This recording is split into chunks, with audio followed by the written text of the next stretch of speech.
help you? I'd like to see the man in charge. He's in here.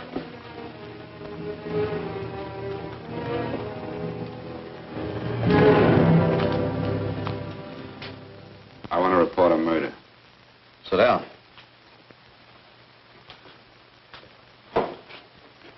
Where was this murder committed? San Francisco, last night. Who was murdered? I was.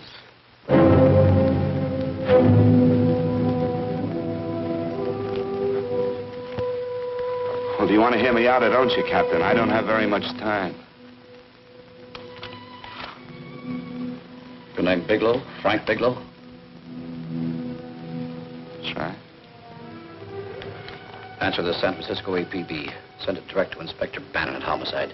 Tell him we found Frank Bigelow. Go ahead, Mr. Bigelow. Well, this involves some other people, Captain. A number of other people. You tell it any way you like. I live in a little town called Banning out on the desert. It's on the way to Palm Springs. I have a small business there. Paula? Yes, Mr. Bigelow. Get me a copy of Miss Hollis's 48 tax return, will you? Oh, you better get the 47, too. Yes, Mr. Bigelow. I don't think we took any depreciation on that new equipment last year. No, we didn't. I remember you said we could include it all this year. Sure we can. Hey, Frank. Yeah, well. Peterson says he wants a financial statement before he can give me my loan. Hello, Kitty. I will. Well, I'm leaving for San Francisco today, but I'll be back in about a week. I'll take care of it for you then. Sure is a scorcher, isn't it? Well, I've seen him worse. Well, have a nice time, Frank. Yeah, thanks, Will. Oh, why don't you come down to the place and let me give you another permanent? Makes your hair so much easier to manage in all this heat. I can't afford it right now. Maybe next month. Yeah, here it is. No, we didn't take it. Well, we can do it this year. You work it out any way you think fit. Have a nice trip, Frank. Sure, Kitty. See you when I get back. Bon voyage.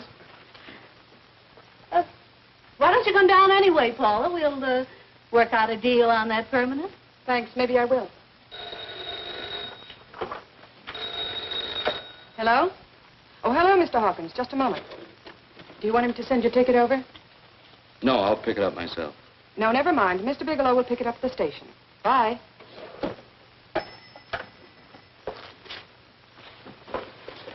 I want to go with you, Frank. Now, Paul, I'm just going on a little vacation. You know that? You want to go without me, don't you? Be gone just a week. And I suppose you've just made up your mind to take this little vacation at 9 o'clock this morning? No, Paul. I meant to tell you about it a few days ago. I guess I forgot. Oh, you forgot. Paula, don't be like that. Don't be like what? You just drop a little announcement that you're going away. Not tomorrow or next week or next month, but today. No explanations, nothing. And I'm supposed to swallow the excuse that you need a little vacation. I just want to get away from town for a few days, that's all. Get away from this town or get away from me. Oh, Paula, please try to understand. How can you ask me to understand anything like this? No, I'm sorry, but I don't understand. Go to San Francisco, but don't expect me to be waiting for you when you get back.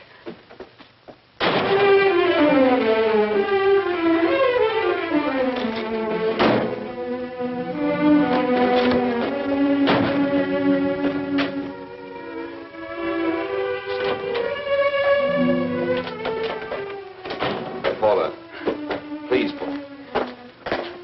Come on, turn around, look.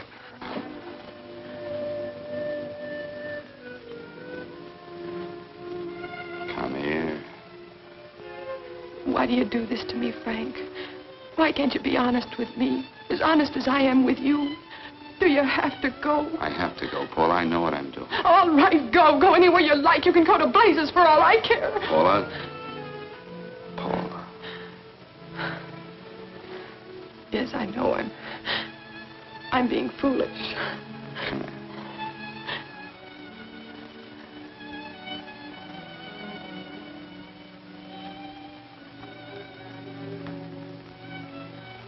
Come on, fix your face. We'll go down to Eddie's and have a drink.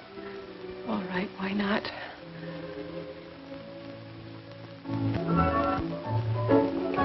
Hi, Paula. Hi, Eddie. Give us a couple of cold beers, will you? Coming up. Hi. Come on.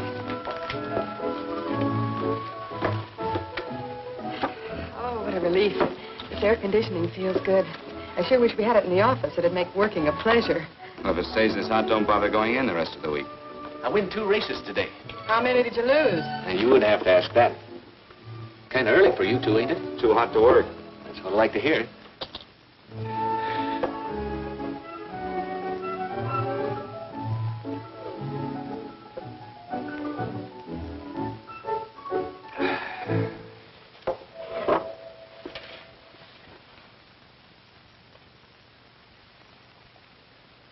Frank, you'll take me with you, won't you?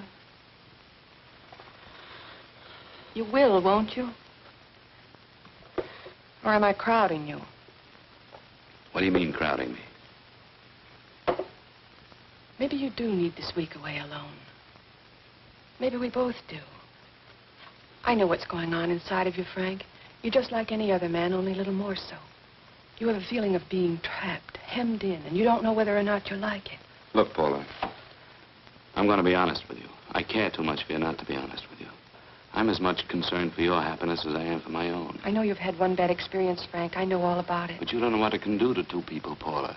And the woman always gets hurt more than the man. I don't want you to get hurt, darling. More than anything in the world, I don't want you to get hurt.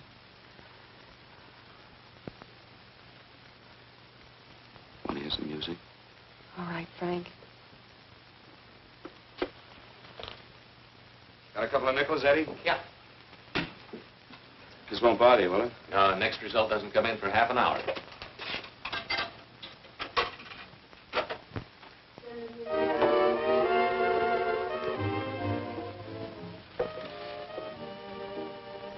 I thought that by now we'd be married. No, I'm not going to crowd you anymore, Frank. Go to San Francisco.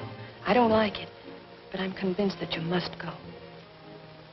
I want you to be very sure, Frank. If it's right, and I believe it is, we'll have something really wonderful together. If it isn't, we should both know it as soon as possible. So you see, even if I could stop you, I wouldn't do it now.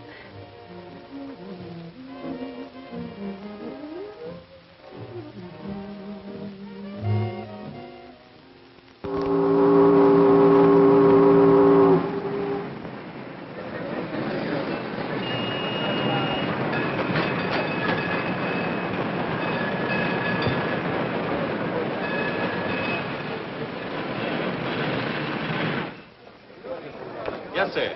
My name is Bigelow. I have a reservation. Yes, sir.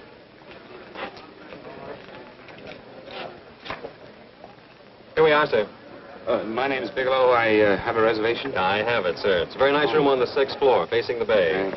Boy, this might help you enjoy your stay, Mr. Bigelow. It's a little booklet on how to have fun in San Francisco. Oh, thank you. Very welcome, sir. Thank you. Say, is it always like this around here? No, this is market week, and it's the last day, too. Boy, always around until you need him. 0517? Thank you. Here's a message for you, Mr. Bigelow. Long-distance call came in about an hour ago from Banning, from a Paula Gibson. Oh, thank you. Very welcome. Show Mr. Bigelow to 618. Right this way, Spy.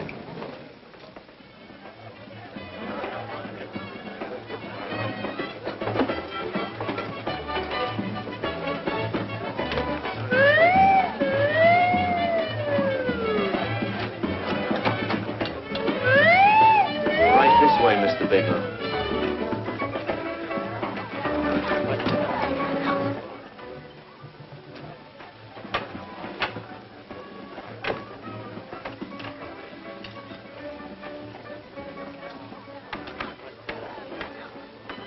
Is there anything else, Mr. Bigelow? Oh, yes, you can get me a dry Manhattan and a package of razor blades. Yes, sir. Thank you. Oh, and you can leave that door open. Hello, operator. I want to speak to Miss Paula Gibson in Banning, California. Yeah, that's right. No, I'll wait. Hello? Hello, Paula. Oh, hello, Frank. How was the trip? Fine, just fine. Having a miserable time, I hope. Well, I don't know. I just got in. What was that? Market week. The place is crawling with traveling salesmen. You know, Charlie Anderson found out that you went away and he asked me to go out with him. Oh, really? How did he make out? I'm considering it. Is that what you called to tell me? I'll have you know that this call is strictly business, Mr. Bigelow. Did a Mr. Phillips phone you? A Eugene Phillips of Los Angeles. No. He will. He phoned the office 3 times today. Said that he wanted to get in touch with you immediately. He said it's most urgent and imperative that he reach you at once. What did he want? I don't know. But he sounded deep, dark, and mysterious and quite agitated about something. Phillips. Have we ever done any business with him? Not unless you've been keeping it a secret from me. I looked through all the accounts. Why did you tell him you could reach me here? You know I'm supposed to be on vacation. So you told me. And so I told him, dear heart. But the gentleman didn't seem to respect your temperamental moods the way I do. He was very insistent that he speak to you before it's too late, as he put it. Well, tell him you tried to get in touch with me and I changed my plans and you can't reach me. He won't talk to me. I told him that I was your confidential secretary, but I guess I didn't sound confidential enough. So I told him that he could reach you there this evening. Well, call him back. If it's as important as he says it is, he'll talk to you. Otherwise, he'll just have to wait until I get home. My, aren't we adamant this evening? All right, shall do. And Frank, Yeah? I don't quite know how to say this. Say what? But what I want to say is that there's nothing you can do that you ever have to feel guilty about. Oh. Sure. Thanks, Paula. I'll call you tomorrow. Right?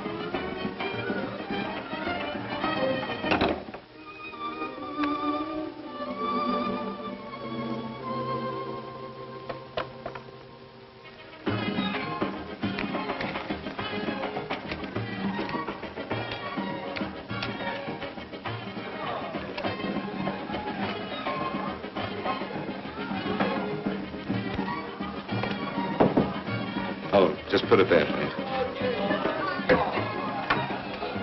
You can keep the change. Thanks very much. Say, how long has this been going on? Oh, it's been a madhouse all week, but they check out tomorrow. Oh? I thought you were with them. No, I'm just here on a vacation. Why does everybody come to San Francisco and tear loose? Excuse me. Say, I'm awfully sorry to bother you, but would you mind if I use your telephone? No, go right ahead. I'm just across the hall here. One of the boys is using my phone, and he's been on it for a half hour. I just want to call downstairs. Yeah. Thank you. Room service, please. Hey, things really picked up the last few days, didn't they? You right up much business? Well, I'm not here on business. Oh, room service? It's Mr. Haskell in 617. Yes, that's right. Would you send up 3 more bottles of bourbon and 2 scotch? Yes. Oh, and some more ice, too.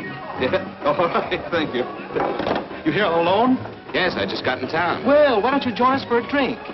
Well, I don't want to barge in on your party. Oh, nonsense. It's not a party. Just a few of the boys entertaining some fires. You know, the usual thing. A few drinks and some laughs. It's no party. Come on. Well, Come on. All right. I know what it's like to be all alone in a strange city. I'm Sam Haskell. I'm Frank Bigelow. You think some of these guys never been away from home before? Yeah. Hey, quiet down a minute. Hey, will you quiet down a second? I want you to meet Frank Bigelow. Hello. All right. This is Jane Carlisle. Hello. Bill Welch. How are you, Mr. Wells? Glad to know you, Bigelow. Jane's the prettiest buyer in San Francisco. Oh, hey, I resent that. You don't think I believe him, Elaine? Well, he spreads that from coast to coast. Oh, gee. But it's good for my morale anyway. I'm George Cantwell. Glad to know you, Mr. Bigelow. Bigelow, yes. Right on much business? He's not here on business. Oh? Well, Well, why don't you get the man a drink before he dies of thirst? how about a little bourbon? Well, that's fine. Bourbon it is. Of course, Mr. Wallace. Yes, Mr. Wallace. But, Mr. Wallace, I'll need at least a week in Cleveland to visit all my accounts. I can't figure on being in Philadelphia until the 17th. Eddie, will you get off the phone? I want you to meet Frank Bigelow. How are you? That's his boss. He's been trying for an hour to get his expense account boosted. Yeah, the way this guy holds on to a dollar, you'd think they weren't printing them anymore. Yes, Mr. Wallace. I'm leaving here the first thing in the morning. Yes, sir. Oh, keep your hips loose, Harry, like this. Oh, yeah. How's he doing? Oh, there's nothing wrong with Harry's drummer. The 2 years ago at the Murrays wouldn't shoot. Hey, now, wait a minute. I was doing all right there. This is Sue and Harry Brandon. Hello, good to sir. meet Glad you. How are you? Where'd you find her, Sam? On a dance marathon? Oh, Bourbon. Oh, Really? Oh, thanks. Say, I'll bet you could do the rumba. Well, a little, but I'm kind of rusty. Anything would be an improvement after Harry. Oh, how do you like that? Well, here goes. Hey, you're good. Oh, my wife, she's a good dancer, isn't she, Bigelow? Oh, yeah. Fellas, I thought you were going to show us a good time tonight. Is this doing the town? That's right. We practically bankrupt our stores to buy everything you've got. Then you keep us in this hotel room. I agree. This is my last night to howl before I go back to being a dutiful housewife. Well, it looks like we're stuck, boys. This is where we blow all our commissions in one night. And you're coming with us, Bigelow. Oh, no, thanks. You run along. I've got to get unpacked and have dinner. Oh, no, you're not going to get away from me.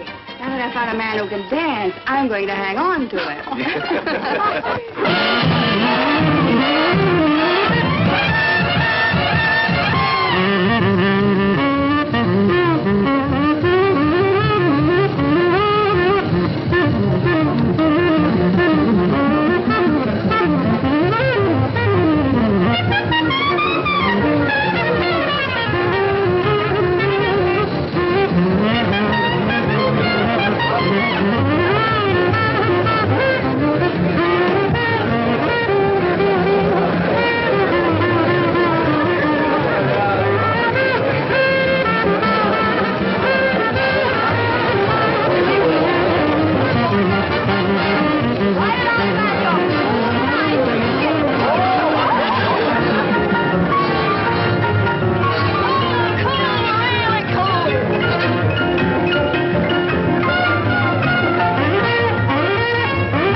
Place you got here. Wait till we hit the pitch in about an hour. That's when they really go out of their minds.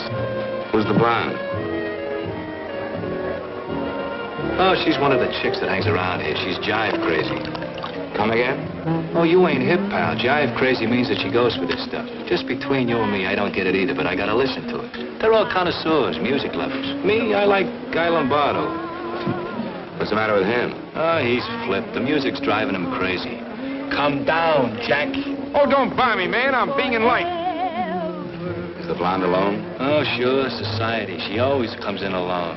Drives a big convertible, wears a mink coat, but knows everybody. But she always comes in alone. Thank you. I wanted to kiss you. I tried to... Give me another blast, Leo. What's your story, Jeannie? Easy.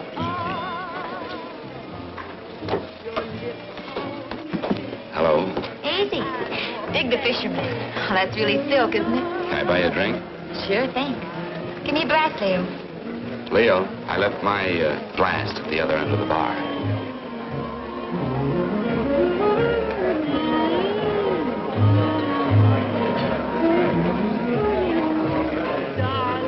My name is Jeannie. What's yours? Frank? I've never seen you here before, Frank. Well, I've never been here before.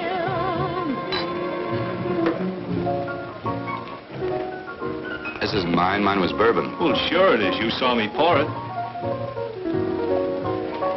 Give me a fresh drink. Anything you say. Oh, listen to that piano.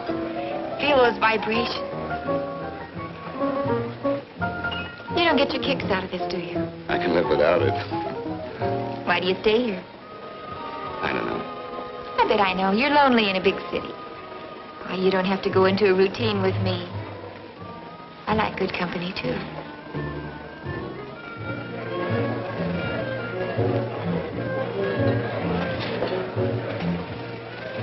Say, there are some people there I want to avoid. Couldn't we get out of here? Let me think about it. Oh, come on. How about going somewhere else? Huh? Why don't you meet me later? Okay. Where? I tried to forget you, but you whispered, darling, I love. Call me at that number later. It's my next stop. They've got a band there that'll really send you. See you, Jeannie. Easy.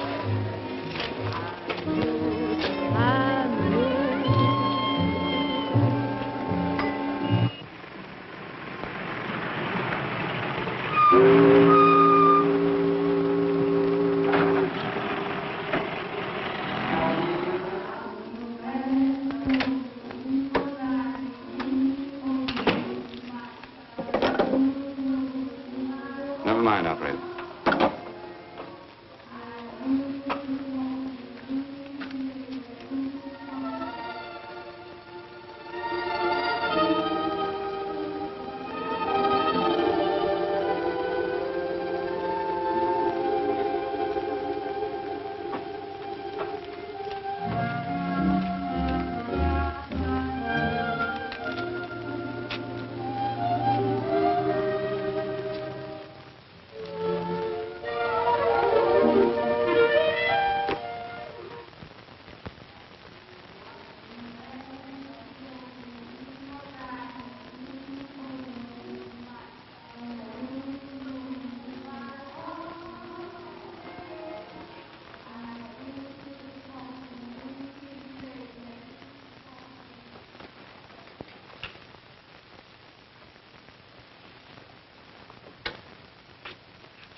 Room service, please. Come in.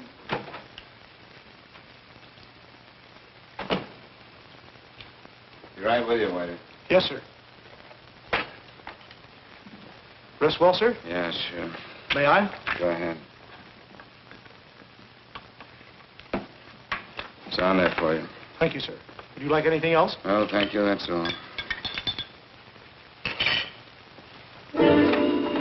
Waiter, Yes, sir. take this away. Is there anything wrong, sir? No, just take it away. I don't even want to look at it. Are you all right, sir? Yeah, sure. All right, I just had too big a night, I guess, that's all. Need some fresh air. Of course. Thank you, sir.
lungs in good condition. Blood pressure normal. Heart fine. Well, it's a good thing everybody isn't like you, Mr. Bigelow. Put us doctors out of business. I'm glad to hear it, Doctor. I was a little worried. Don't let a little bellyache worry you. Could be just the change of climate. Well, it isn't exactly an ache, Doctor. It's kind of hard to describe the feeling. Maybe it was the drinks I had last night. I might have mixed them too much, huh? Let's have another look at that throat. You may finish dressing now, Mr. Bigelow. I want to get the results of those tests we took. Thank you, Doctor.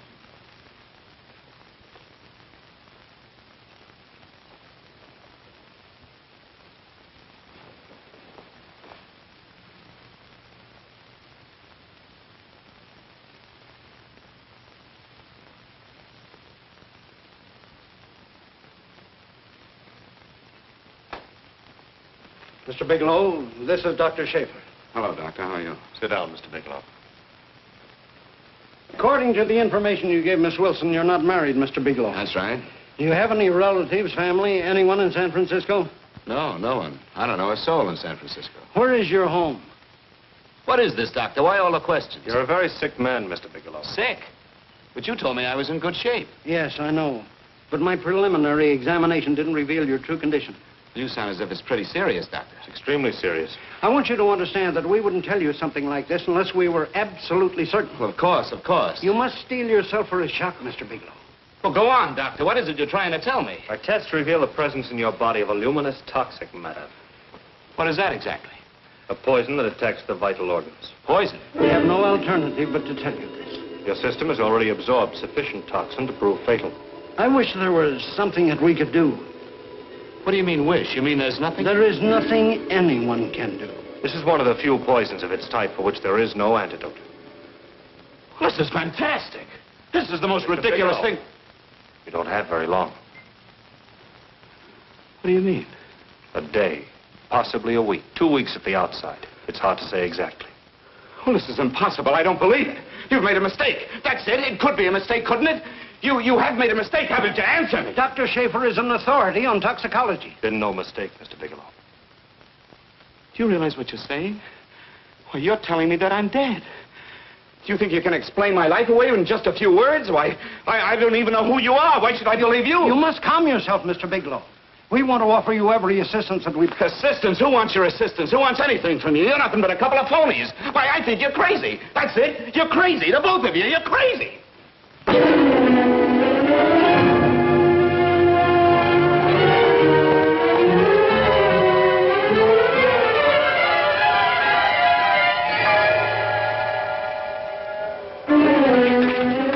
Where's the doctor? Come on, tell me. You've got to go to the clinic before you come here. What's the trouble here? What's the matter with you? Doctor, I want you to examine me for luminous poison. Come right in here.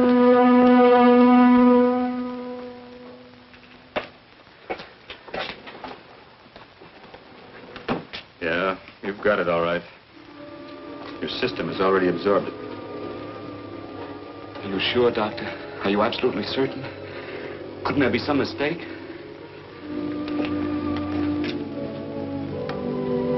There it is. Toxin is actually luminous in the dark. Now there's no doubt about it, Bigelow. I don't feel sick. My stomach is just a little bit upset. Maybe it's not as bad as you think, Doctor. That's characteristic. With a heavy jolt, you go suddenly in a matter of hours. But if the stuff is taken in a lesser degree, you last a while, and then...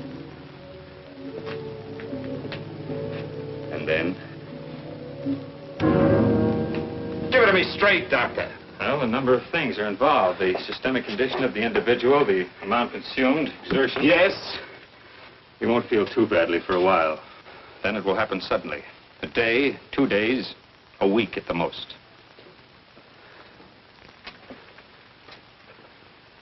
A day? 2 days? There's nothing that can be done now. If it had been caught in time, your stomach could have been washed out. But you've had it in you for some time now. For at least 12 hours, haven't you, Bigelow? I don't know. You don't know? No. Don't you know how you got it? No. This is no accident. Somebody knew how to handle that stuff. That wax is tasteless, odorless. And the amount of alcohol in your body, you must have got it in liquor. I was drinking last night. Arrange for your admission to the hospital immediately. Of course, I'll have to notify the police. This is a case for homicide. Homicide? I don't think you fully understand, Bigelow. You've been murdered.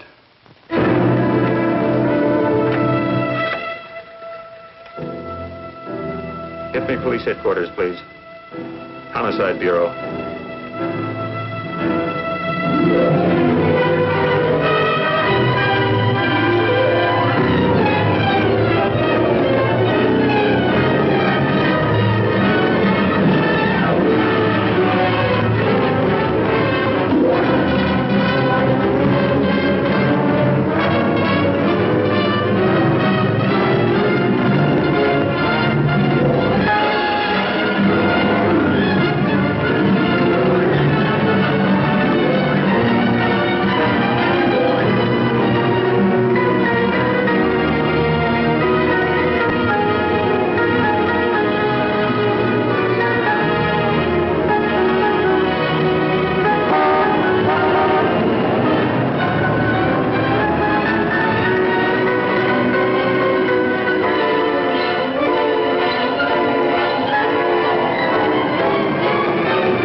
Open up. Open this door, I tell you.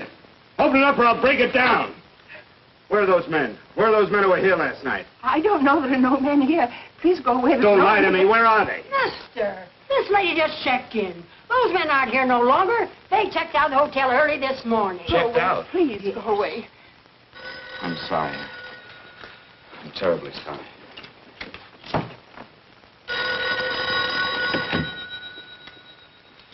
Hello? Please, Mr. Bigelow, my eardrums. Oh, hello, Paula.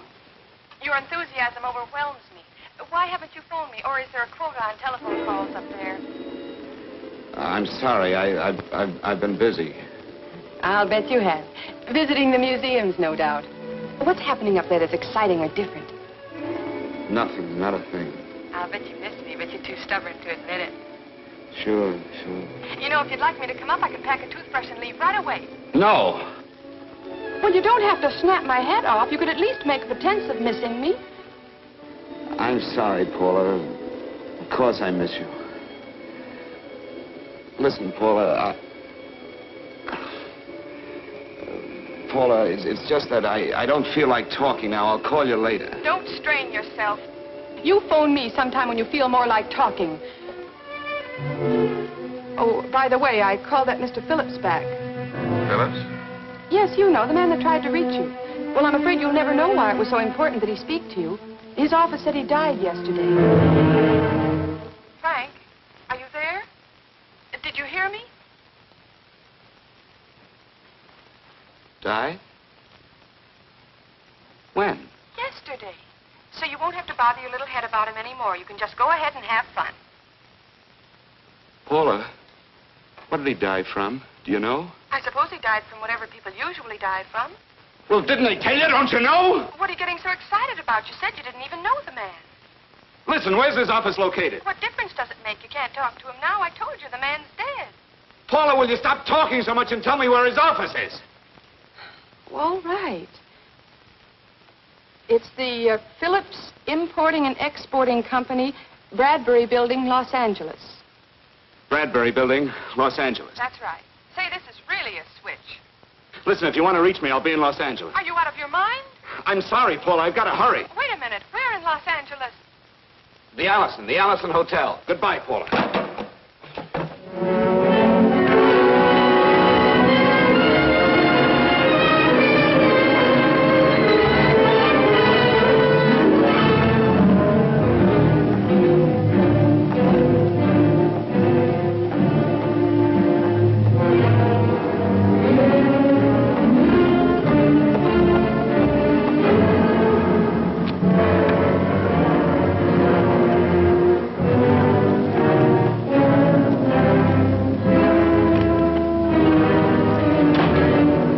Someone in charge here. What is it in regard Well, it's a personal matter. It's quite urgent. Perhaps Mr. Halliday can help you. Who's he? He's our controller. Your name, please? Bigelow. Mr. Bigelow to see you. Send him in. Go right in, please. That door.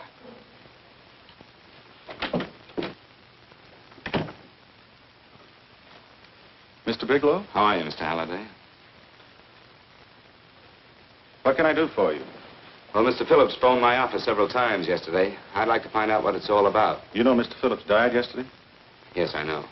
Well, I don't understand. If he phoned you, didn't he tell you what it was about? Well, he didn't speak to me. I wasn't in my office at the time, and he wouldn't tell my secretary. Well, I'm afraid I can't be of much help, Mr. Bigelow. I've no idea why Mr. Phillips tried to reach you. I'm sorry you had to make the trip for nothing. How do you know I made a trip? I didn't say anything about making a trip. I merely said he phoned my office. My office could be here in Los Angeles. Miss Foster, Yes? didn't you mention something yesterday about Mr. Phillips speaking with Mr. Bigelow in San Francisco? I said that he had phoned Mr. Bigelow's office in Banning, but that Mr. Bigelow was staying at the St. Francis Hotel in San Francisco. I'm sorry you misunderstood me. Do you know why Mr. Phillips called? No, I don't. All right, thank you, Miss Foster. You can understand that we've been somewhat upset around here. Now, if you don't mind,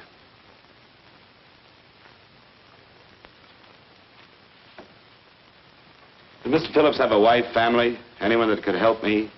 you can't intrude on people at a time like this just to satisfy some curiosity. It isn't just curiosity. Then I suggest you wait a week or so. I can't wait. Well, I'm sorry you'll have to. Well, there's always a phone book. You're a pretty aggressive fellow, Bigelow. Are you quite sure that this is as important as you make it appear to be? It's important. Mrs. Phillips lives at the Sunset Arms Apartments. Thank you. I needn't tell you she's under a strain. I suppose you're capable of using a little more tact with her than you demonstrated with me. I think I can handle it. By the way, what was the cause of Mr. Phillips' death? Suicide. He leaped from the balcony of his apartment.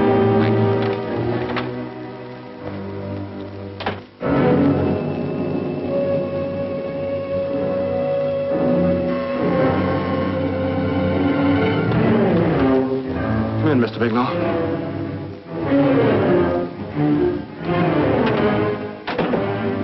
I'm Stanley Phillips, Eugene's brother.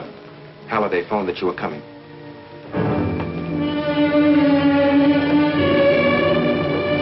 This is my sister-in-law, Mrs. Phillips. I'll try to make this as brief as possible, Mrs. Phillips. I'm afraid I can't be of any help to you, Mr. Bigelow. I haven't the slightest idea why my husband wanted to speak to you. Well, I guess Halliday covered just about everything. Did your husband ever mention anything about me, Mrs. Phillips? Anything at all? No, I can't recall Eugene ever having mentioned your name.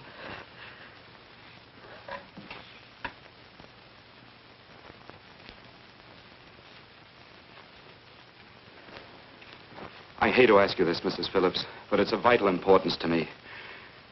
Do you know why your husband committed suicide? Oh. You're certainly not the most diplomatic person in the world, are you, Bigelow? Were you a friend of my brother's? I never met him.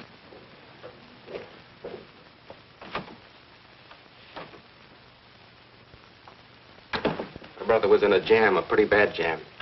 He was arrested 2 days ago. He sold some iridium to a dealer by the name of Majak. It's a very rare metal, very costly. Anyway, the iridium turned out to be stolen. He was released on bail yesterday, but he faced a pretty stiff prison term. Men have committed suicide for less. Yes, I know. That's how the police feel about it. What puzzles me, though, is this crooked deal. Knowing Eugene, you wouldn't say he's the type of man to be mixed up in anything like that, now would you? I told you I never met him. That's right, so you did. Now, what's this all got to do with you, Bigelow? I don't know. Let's come clean with each other, Bigelow. Surely you must have some idea why my brother was so desperate to contact you. I have no idea. That's odd. Then how could it be of such vital importance to you? Well, you seem to know the answer to everything else. Maybe you know the answer to that one, too.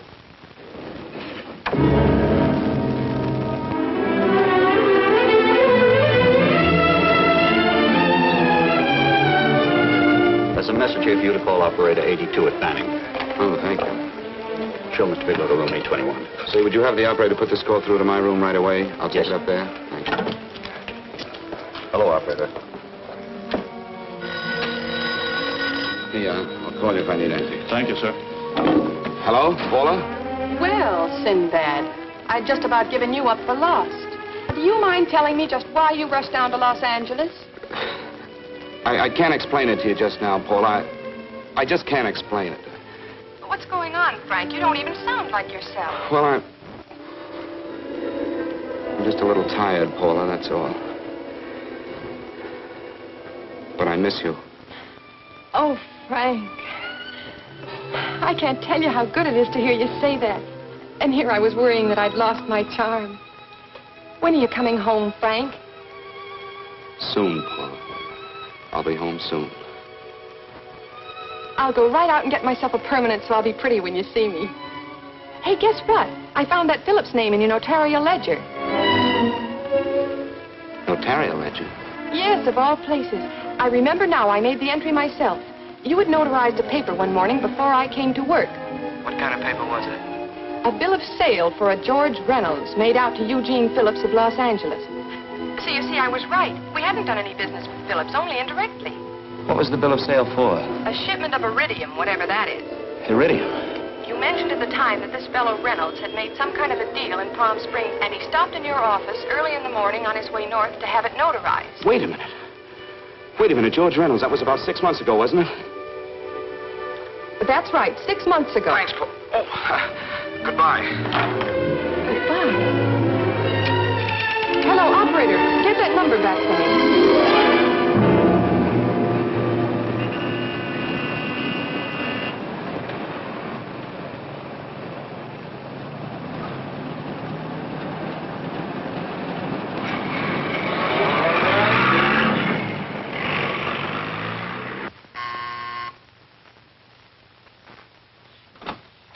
I've got to talk to you, Mrs. Phillips. Please, go away.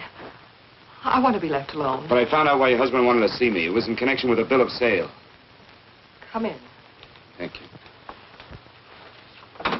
What do you know about a man named George Reynolds? George Reynolds? Yes. Why, that's the man my husband claims sold him the iridium. And what did Reynolds claim? Reynolds disappeared. Yes? About 2 months ago, my husband grew suspicious that something was wrong. Since then, he tried in every way to locate Reynolds, but could find no trace of him. But I don't get it. Your husband could have proved he made a legitimate deal by showing the bill of sale he got from Reynolds. Then there was a bill of sale? Yes, of course there was. My husband swore there was, but at the time of his arrest, he couldn't find it. It was mysteriously missing. Well, then, if your husband could have shown proof, it would have been George Reynolds who would have faced the prison term. Eugene was convinced that Reynolds had stolen the bill of sale. He was the only one who had reason to eliminate evidence of the transaction. Thank you, Mrs. Phillips. Thank you very much. You've been very helpful. Oh, if you'd only come sooner, Mr. Bigelow. My husband might be alive today. I know.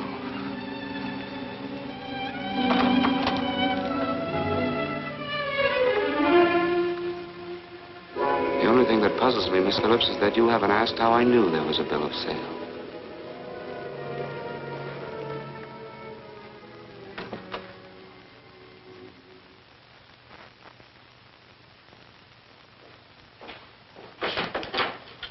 Mr. Holliday isn't in. He should be back shortly.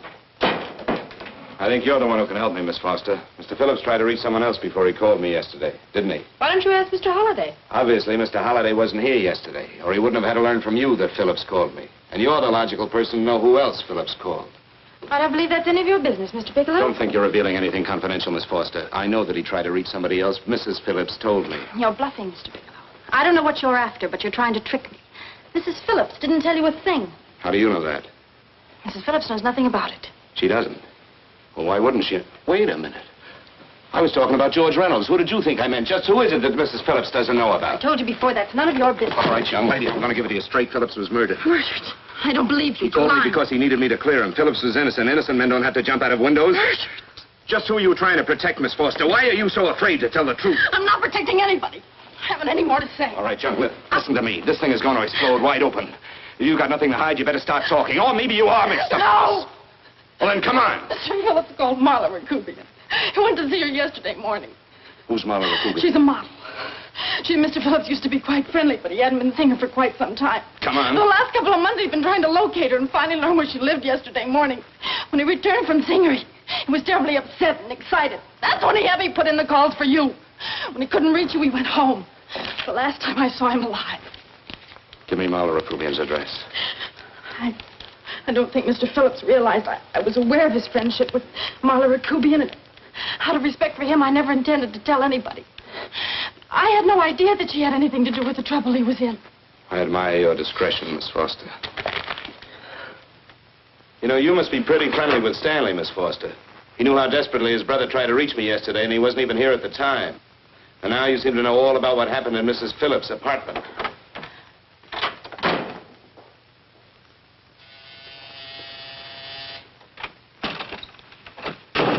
Miss Rakubian? Yes? What do you want? Get out of here or I'll call the Go police. ahead, call him. Oh, go ahead, call him. Going on a trip, huh? Yes, going away for the weekend. Sailing for Buenos Aires tomorrow, some weekend. I'll send you a postcard. Now get out of here. Who are you going with, George Reynolds? Never heard of him. I suppose you've never heard of Eugene Phillips either. Just who are you? What do you want? Never mind who I am. Where's Reynolds? I told you I don't know him. Now will you get out of here and leave me alone?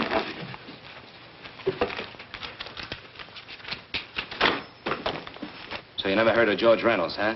And don't try to tell me that this isn't him because I've seen him. If you think you can scare me, you're crazy. Look, I know that Phillips came here yesterday. And right after he left, he was pushed out of a six-story window. Pushed? Phillips committed suicide. Your playmate Reynolds murdered Phillips. And then he went up to San Francisco to get me. Because I knew about a certain bill of sale. I don't know what you're talking about. You're in this right up to your pretty little neck. I'm not mixed up in anything. Get your hands up. Drop that picture on the couch. Turn around. Don't get any ideas because I'm not afraid to use this. Give me your wallet.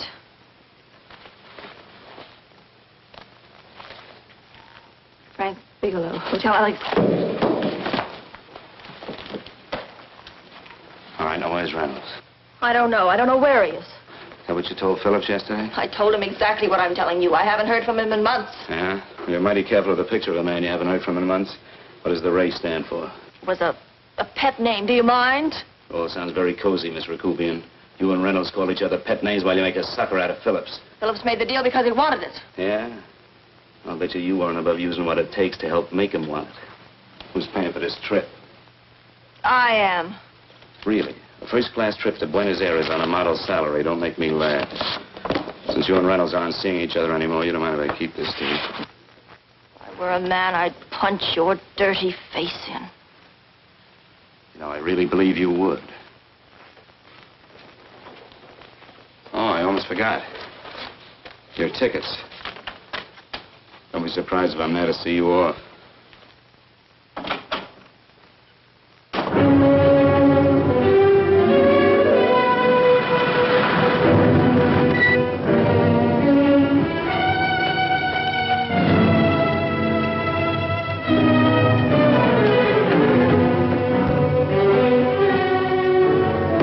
Angelo. Angelo! Angelo, do you remember taking this picture of a George Reynolds? I take so many pictures, I can't remember them all. This gentleman is a friend of his and would like his address. We have no card on him. I don't think we ought to do that. He's willing to pay $20 for it. That's the paper we used last year. Of course, you understand, we usually don't give out the information about our clients. I know, you're a couple of high-class fellas. Thank you. Revealing anything confidential is against the ethics of our establishment. That's right. Honesty is the best policy. Of course. But in your case, Dean must be your personal friend of Mr. Reynolds. Thanks. I knew you'd come through. Got it. Here it is. We don't have his address. He must have called for the picture. But he couldn't have been a very good friend of yours, mister, because his name is not George Reynolds. It isn't? Well, what is it? It's Huh? Oh. Yeah. It's Raymond Rakubian. Rakubian? What's so unusual about that? The picture's signed Ray, isn't it? Yeah. Yeah.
Your lips called me baby, then I thought that maybe love.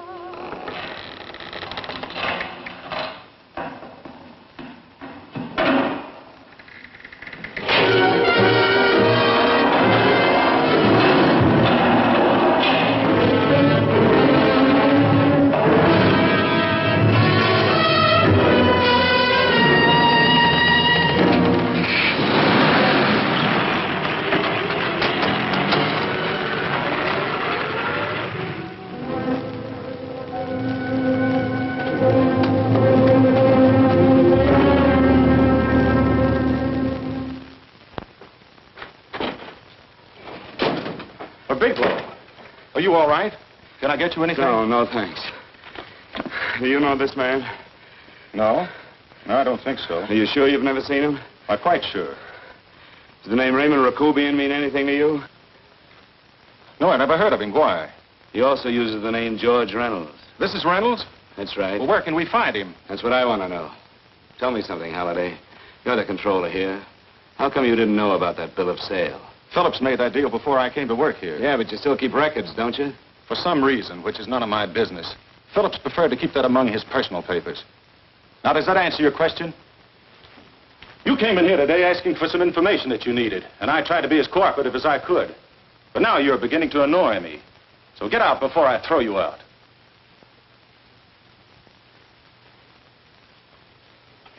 You know, you really frighten me.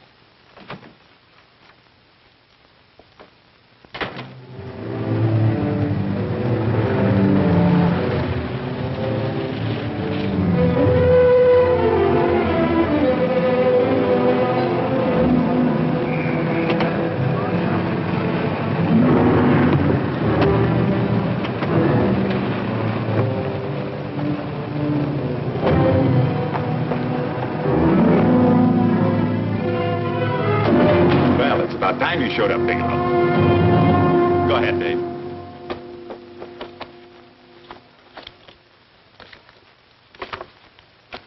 Real cute, ain't you, Bigelow?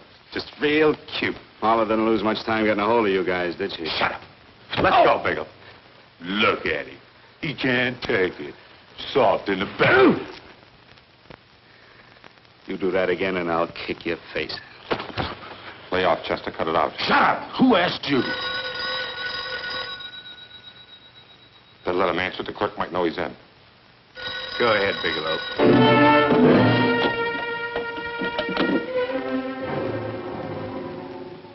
Hello? Frank. Frank, why did you hang up on me? I've been trying to get you for hours. I'm sorry, Paula. I was in a hurry. Well, don't be in such a hurry this time. You didn't give me a chance to finish what I had to say. What's the name? I wanted to tell you that McGowan was in hollering his head off because you didn't go over the books. Tell McGowan to get another auditor. Sure. Sure, I'll just do that little thing and lose the best paying account we've got. Do as I tell you, Paula. Frank, are you drunk? Paula, how much we got in the bank? About $2,200. Draw it out tomorrow. Sure. Then what do? Skip town without paying our bills? Forget the bills. You know that coat you always wanted? Buy it. You are drunk. You know, if I didn't have such a good character, I'd be tempted to take advantage of your intoxicated state, Mr. Bigelow. I'm not drunk, Paula. Well, then don't tell me that one day away from me can affect you this way. Cut it short. Paula, Yes? I'm sorry I left you. I never realized how much I love you. But I know it now. Oh, Frank, darling, I love you too so very much. Please come home. I miss you terribly. I said cut it short. I'd just love to let you have it, Bigelow. Let's go, Chester. This guy's kept us waiting long enough now. Walk in front of me, Bigelow. And keep your mouth shut. If you so much as look cross-eyed at anybody, I'll blow the back of your skull out.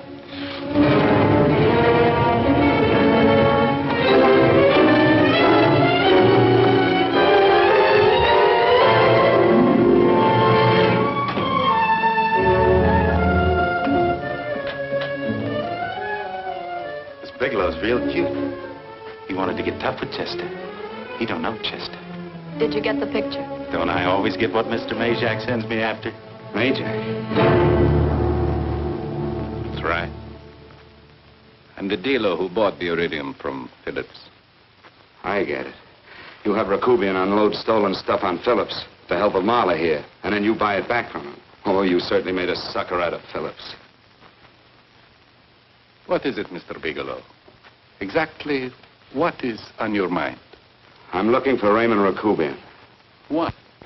Well, now, Marla here has told you everything else. I'm sure she must have told you that, too. You don't expect me to believe this conversation.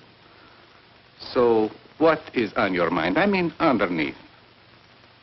You forced your way into my affairs, and now I want to know why. I just told you. I'm looking for Raymond Rakubian. Don't get cute. I'm just itching to work you over. Soft in the belly. Can't take it. See what I tell you?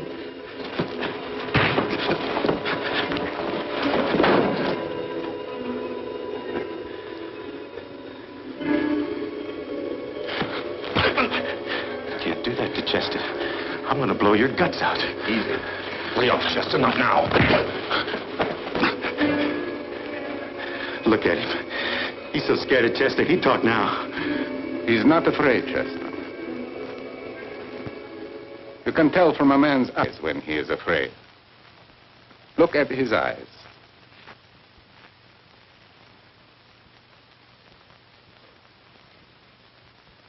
Oh!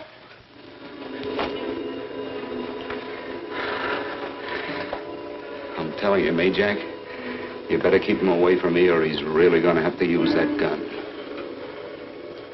Go away, Chester, please. Do what I tell you, my boy. Please. And help Dave. Joe. You're is an unfortunate boy. He's psychopathic. He's unhappy unless he gives pain. He likes to see blood.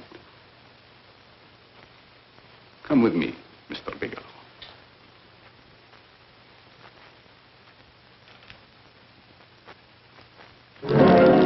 Raymond Rakubian was my nephew.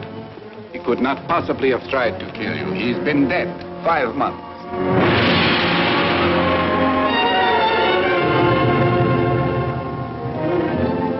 I'm afraid you have been sidetracked. Provided it is true that somebody made an attempt on your life. Somebody made an attempt again today.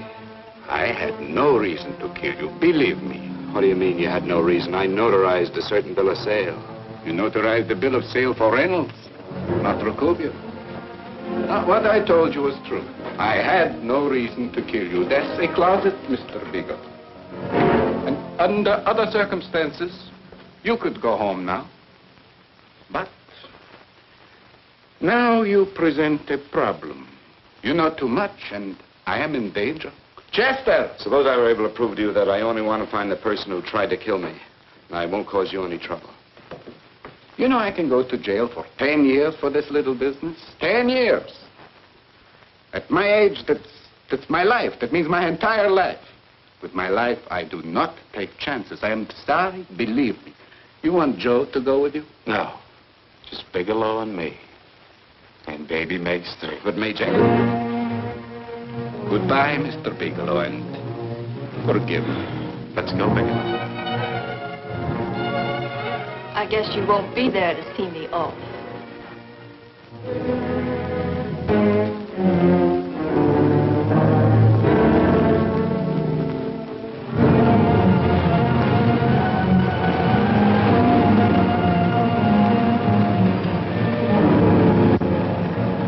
You tried to make a boob out of me in front of Major. You shouldn't have done that, Bigelow. I don't like that. I'm going to enjoy this, Bigelow. I've done jobs like this before. I knocked off guys I could like. But I don't like you, Bigelow. I never liked that puss of yours from the minute I seen it. Yeah.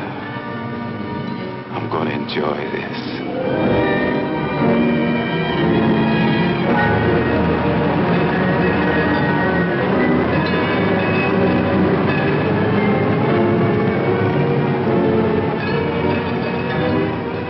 Scared yet, are you, Bigelow? But you'll be scared. Good scared. I think I'll give it to you in the belly. You don't like it in the belly?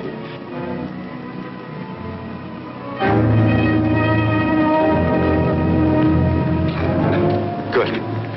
Try it. I'd just love you to try it, Bigelow. Why don't you try it? Go ahead.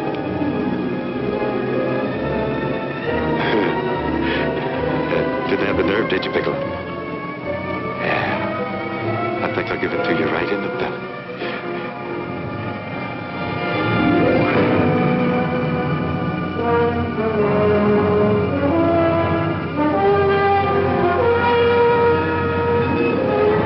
It takes longer when you get it in the belly. It's nice and slow. That's the way I want to see you go, Bigelow. Nice and slow.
right. Yes, I'm all right, Paula, but what are you doing here? How did you get here? Freddie Ross threw me down. I had to come. I had to see you.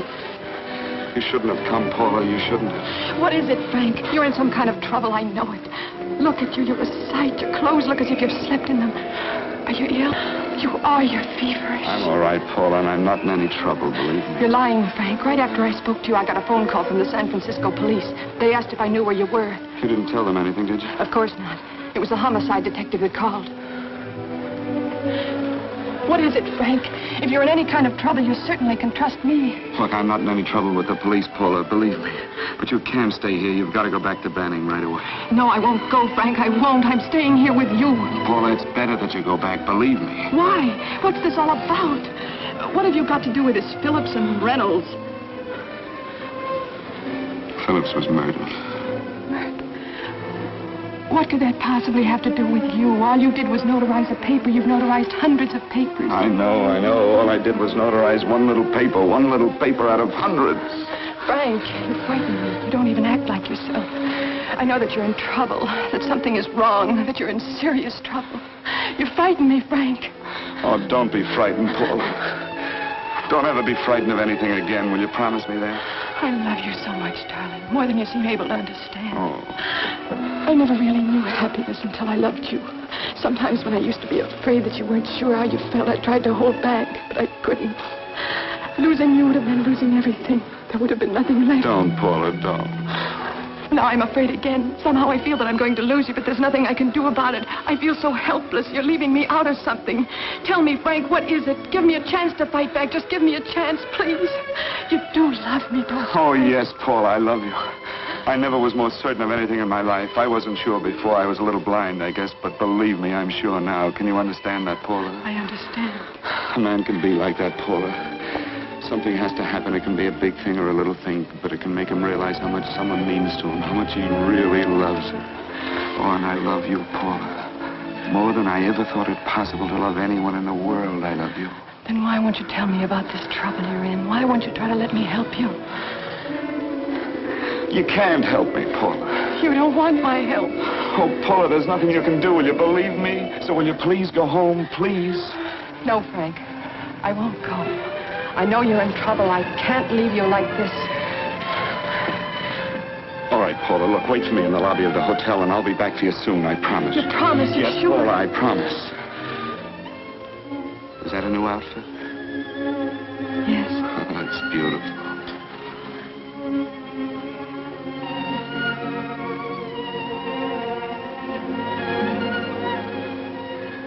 You'll come back to me, won't you, Frank? Yes, Paula, I'll come back, I promise. Please hurry, darling. Oh, I love you. I love you, Paula.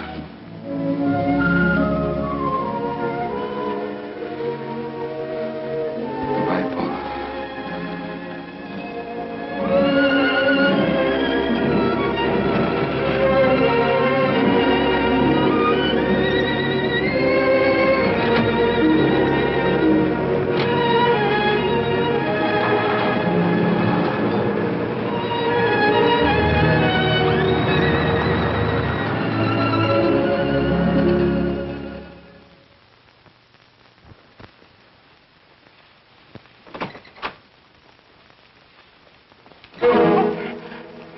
Stanley here?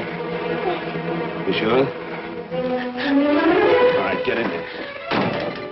Now get Stanley on the phone. Tell him to come over here right away. Use any excuse you want. What are you going to do?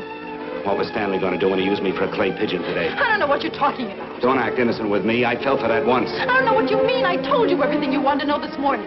Yeah, you told me just enough so I'd get sidetracked and wouldn't know that Stanley was the one I was after. Stanley? Oh, no. You and Stanley have been together on this from the start. Now, come on, get on that phone and call him. Don't let him know I'm here. Bigelow.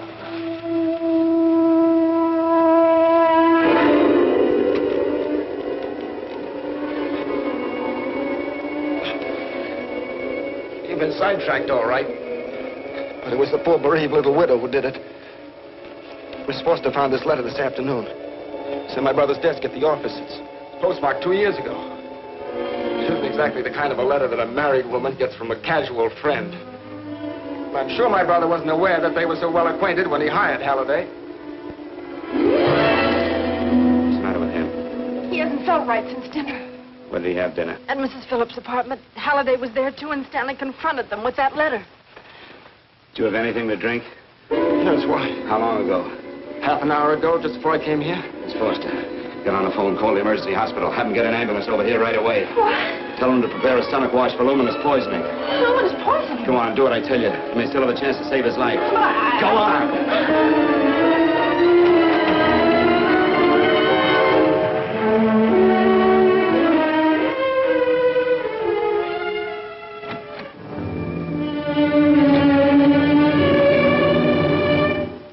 I found George Reynolds, Mrs. Phillips. He's been dead for 5 months. And he didn't steal the bill of sale. No, he didn't. But you could have stolen it. How dare you? You knew who I was when I came here today. But you were surprised to see me alive, weren't you? But I'm not alive, Mrs. Phillips. Sure, I can stand here and talk to you. I can breathe and I can move. But I'm not alive. Because I did take that poison. And nothing can save me. What are you going to do? If I kill you now, I have nothing to lose. No, you've got to listen to me. You've got to give me a chance. But I didn't have a chance. It was Halliday. Believe me, it was Halliday. He made me steal the bill of sale. He planned everything. What about this letter? Your husband knew about you and Halliday. He found it only yesterday. He accused Halliday. They fought, and Halliday pushed him over this balcony. And why me? Why did he want to kill me? Because you could have proved there was a bill of sale, that my husband had no reason to commit suicide. Halliday was desperate. After he killed my husband, he found out about the phone calls to you. He thought you spoke to him, that you knew enough to involve him.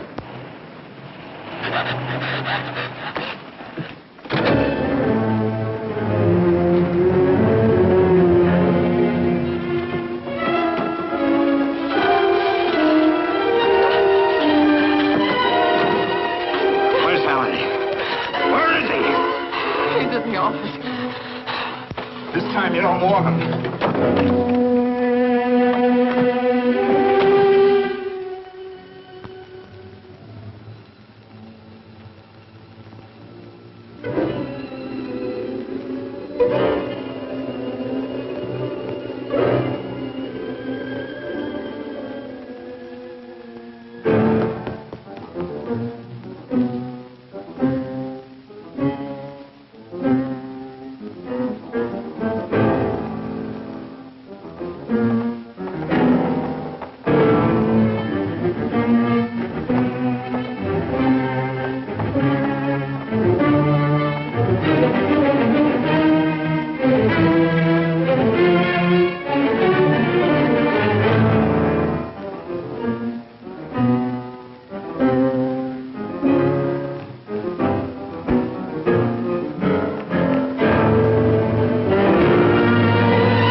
on now. Let's get going. Come on.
All I did was notarize a bill of sale. But that piece of paper could have proven that Phillips didn't commit suicide. He was murdered. And that's why Halliday poisoned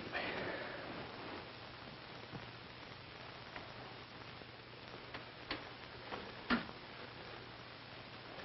Would you?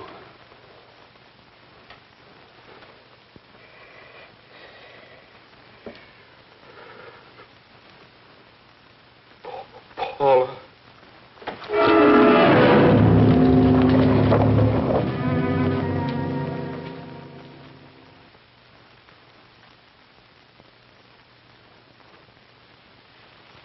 Call the morgue.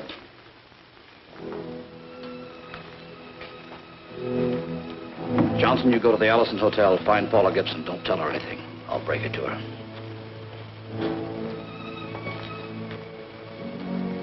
How shall I make out the report on him, Captain? Better make it dead on arrival.